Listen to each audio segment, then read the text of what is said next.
علامہ اسماعیل حقی نے حدیث لکھی، حضرت عائشہ صدیقہ رضی اللہ تعالیٰ عنہ فرماتی ہیں، تفسیر روح البیان میں موجود ہے، کہتی ہیں ایک دن حضور اچانک میرے ساتھ آرام فرماتے بستر سے اٹھے نکل گئے۔ ہمیشہ نبی پاک علیہ السلام کا طریقہ مبارکہ تھا، جب رات کو تہجد کے لیے اٹھتے تو کہتے ابو بکر کی بیٹی حق تیرا ہے، وقت تیرا ہے، پر اگر تو اجازت دے تو میں اپنے اللہ کو راضی کر لوں۔ آج حضور نے پوچھا ہی نہیں، بستر سے اٹھے چلے گئے۔ کہتی میں اٹھی، میں نے دائیں بائیں دیکھا، محبوب نظر نہ آئے۔ حضور کی طامت استعمال شدہ پڑی تھی، وہ طامت میں نے اٹھا کے اوڑھ لی اور میں نکل گئی حضور کو تلاش کرنے۔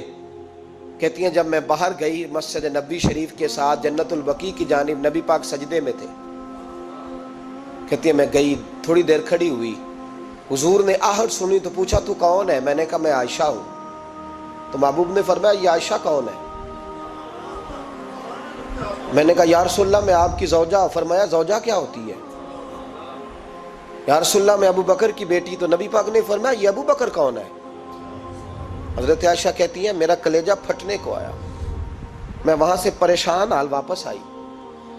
جب میں گئی تھی تب بھی ہلکی ہلکی بارش تھی، واپس لوٹی تو پھر بھی ہلکے ہلکے قطرے بارش کے گر رہے تھے۔ میں آ کے ہامتی کامتی بیٹھ گئی، تھوڑی دیر گزری تو نبی پاک تشریف لے آئے۔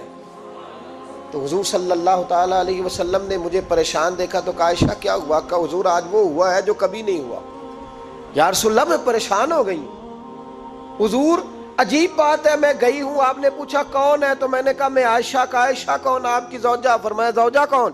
ابو بکر کی بیٹی۔ کا ابو بکر کون؟ اور پھر حضور میں گئی ہوں تو میرے کپڑے بھیگ گئے، آپ آئے ہیں تو کپڑے خشک ہیں، سمجھ نہیں آئی۔ تو لفظ سنو حدیث کے، نبی پاک نے فرمایا عائشہ لی مع اللہ وقت، میرا اپنے اللہ کے ساتھ ایک وقت ہوتا ہے۔ کس کے ساتھ؟ آج میرا دوستوں کے ساتھ وقت ہے، آج میرا گھومنے کا وقت ہے، آج میرا خوش گپیوں کا وقت ہے، آج میرا سیاحت کا وقت ہے، آج میرا پکنک کا وقت ہے۔ میرے نبی پاک نے فرمایا لی مع اللہ وقت، عائشہ میرا اپنے اللہ کے ساتھ، میرا اپنے اللہ کے ساتھ ایک وقت ہوتا ہے۔ اس وقت نہ وہاں کوئی فرشتہ آ سکتا ہے، نہ کوئی نبی اور مرسل آ سکتا ہے۔ جب فرشتہ اور نبی نہیں آ سکتے تو عائشہ اور ابو بکر کیسے آ سکتے ہیں؟ تو کہا یا رسول اللہ پھر وہاں ہوتا کون ہے؟ تو حضور فرمانے لگے ایک میں ہوتا ہوں، دوسرا میرا رب ہوتا ہے، تیسرا کوئی موجود نہیں ہوتا۔ امت کو درس دیا ایک وقت 24 گھنٹوں میں ایسا لایا کر جس میں تو اپنے رب کو دکھڑے سنائے، جس میں تو دعائیں مانگے، جس میں تو عرض و نیاز کرے، جس میں تو اپنے گناہوں کی معافی چاہے۔ اعلیٰ حضرت کے والد گرامی سے کسی نے پوچھا، مولانا نقی علی خان صاحب سے، کہ حضرت جی فرعون 500 سال ہی حکومت کر گیا، 500 سال ہی حکومت کر گیا، اللہ کا مقابلہ کرنے والا پکا کافر بے ایمان۔ تو آپ فرمانے لگے ملا رومی کی وہ کتاب پڑھو مثنوی، جس میں انہوں نے لکھا ہے کہ جب ساری دنیا سو جاتی تھی تو فرعون اٹھ کے مصلے پہ بیٹھتا تھا، کہتا تھا یا اللہ معاف کر دے، رب تو ہی ہے، گناہگار بڑا ہوں پر مہربانی کر۔ روز معافیاں مانگتا تھا تو رب کریم کی قدرت نے مہلت دی کہ روز توبہ کرتا ہے، چلو ایک دن سچی بھی کاری جائے تو اچھا ہے، اللہ نے مہلت دی۔ اور میرے بھائی اگر تو روز رات مصلے پہ بیٹھے تو تجھے مہلت ملے، عذاب نہ آئے۔ اگر تو اپنے رب کے ساتھ تنہائی کرے تو اللہ تجھے مہلت دے، سزا نہ دے۔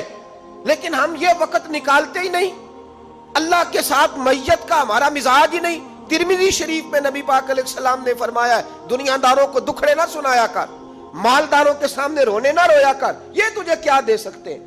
تو اٹھ کے جائے گا تو کہیں گے محنت کرتا نہیں، روز مانگنے آ جاتا ہے۔ دنیا داروں کو دکھڑے نہ سنا، پر میں دکھ سنا تو اپنے رب کو سنا، اللہ والوں کو سنا، اللہ کے نبی کو سنا۔ اس سے مراد یہ سارے کہا دکھڑے اپنے رب کو سنا۔